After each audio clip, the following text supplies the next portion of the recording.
Your blog is called Journey.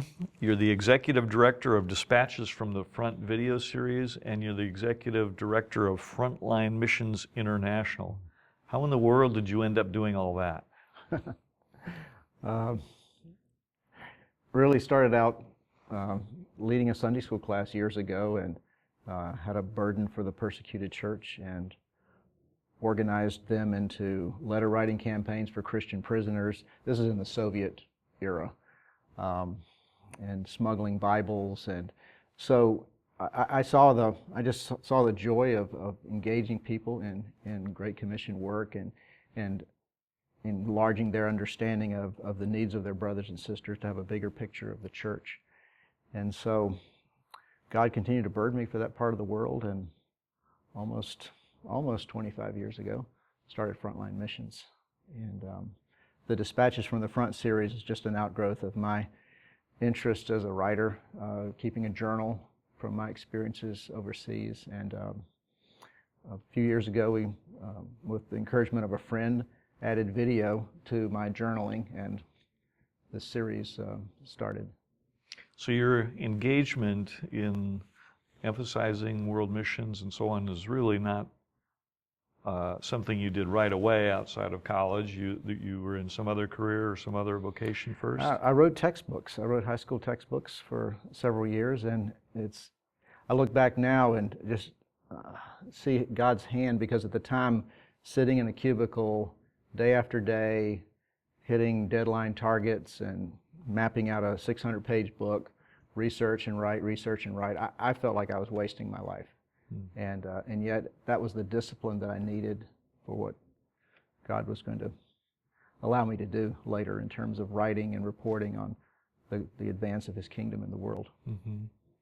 And so what is the focus or the unique attribute of Frontline Missions International? I'm not sure if it's unique, but we are committed to participating in what God is doing and advancing the gospel in the world's difficult places, those gospel-destitute parts of the world, where so in some cases we're able to partner with nationals who are oftentimes part of underground house church movements, where we can go in and serve them. And in other cases it's more pioneer mission work, creative access to go into a place and to be able to stay long term. So we are both a sending agency and also partnering with national pastors. Do you have a particular geographic focus? Do you have a particular approach that you prefer in terms of kinds of outreach, kinds of inroads you make in a culture? Yes. I mean, we are committed to serving the church. And when we go into an area, for example, we have ministry in the Far East, campus ministry, and we partner with a house church network because they wanted us there. And we've had a now 12-year fruitful relationship with these brothers and sisters. And so we truly are there to serve the church, not to compete with the church, set up some competitive model, not to take their best and brightest and make it part of our church planting work, but actually to be there to serve them. And so it's important that we are willing to take our hands off of it too, and let the Lord continue to work and grow leadership, and see ways in which we can serve in humility and help wherever they want us to. So it's very important for us that we're serving the church wherever we are. Now, in cases where there is no church, no church, then we want to be engaged in pioneer work in those areas. Mm-hmm. What sorts of service to these churches would you likely provide? Mm-hmm. We have, over the years, assisted in evangelistic outreach, particularly to young people. Summer camps, winter camps is one of those methods. Biblical education, providing training for them. And wherever it's possible, we want to encourage them to teach their people. I think it's really important if that's our goal, is to get ourselves out of the way as soon as possible, and then to go assist others. So camps, orphanage work, Bible training centers, oftentimes not brick and mortar type of training centers, but going to where the people are, typically in house church type settings, and having training in those areas. We're also involved in a lot of literature work over the years and Bible distribution efforts. I mean, one example of this would be in Ethiopia.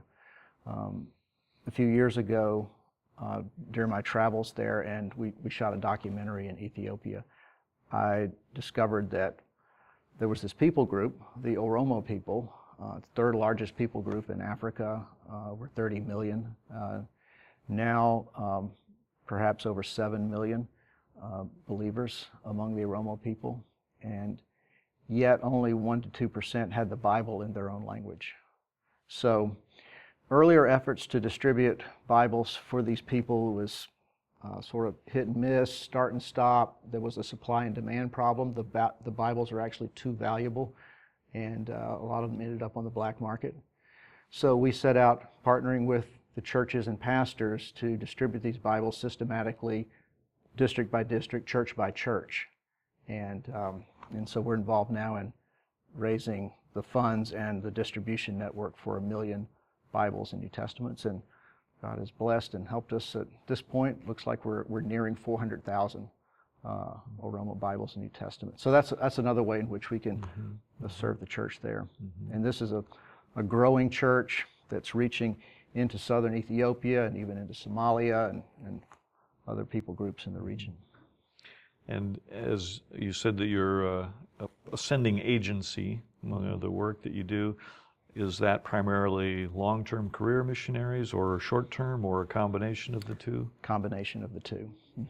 Okay. The combination would be this, that our focus is on long-term career workers in the field. But to work in the types of places where we serve,